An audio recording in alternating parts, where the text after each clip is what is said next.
Hi, today we're going to talk about part two of the Lazy Person's Guide to Sustainability. So we were given by the UN 17 goals that they think... What? Huh? You started? Hi. Today we're going to talk about the Lazy Person's Guide to Sustainability part two. So we were asked by our teacher to pick a global issue that can be reduced to solve a local community matter. So we were given a situation. Can you start over?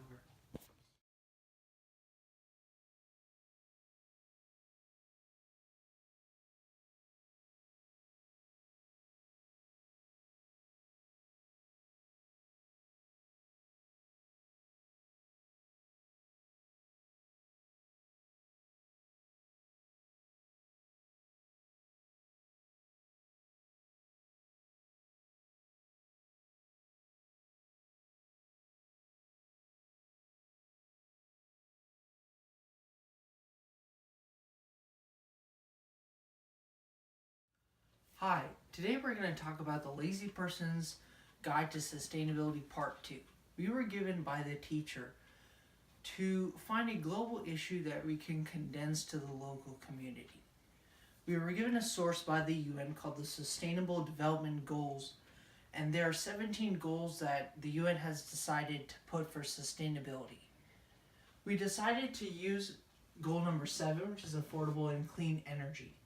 So because my school is a STEM school, we're focusing on sustainability as a whole. So we were given to plan out what to do for the sustainability cause. We first start with putting a tax on petroleum, a federal excise tax. And you're going to say, why are we going to put a tax on petroleum? Well, petroleum is not a renewable energy source and is certainly not sustainable, but it might not be there in a few hundred years and it's not sustainable at all. We're going to be using more renewable and sustainable material.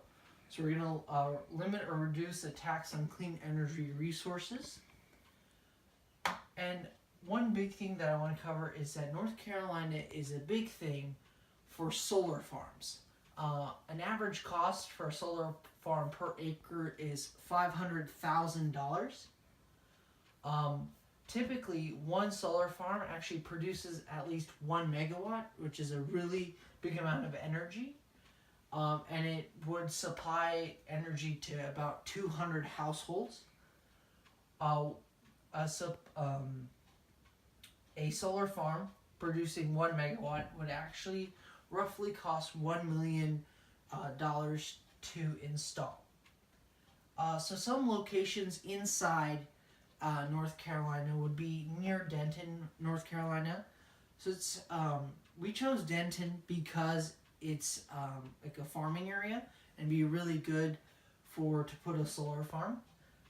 These two, Bradley Creek and North Carolina, North Carolina Beach, we gave two distinctive places where you can find on Google Earth or Google Map where there was just a patch of land that we could use for the solar farm.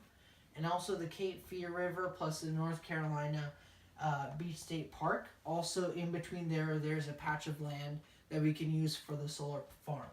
So I've marked these two because these are near the beach, and in the beaches more people actually go or have houses there and go on vacation, and these solar farms would be very vital for them because there are two in the beach. There would be more households to supply that energy. In conclusion, we need to actually, as a whole, North Carolina is actually becoming a very sustainable state. And there are other states following our lead. And we hope that North Carolina will follow the solar farm goal and other states will follow. Thank you.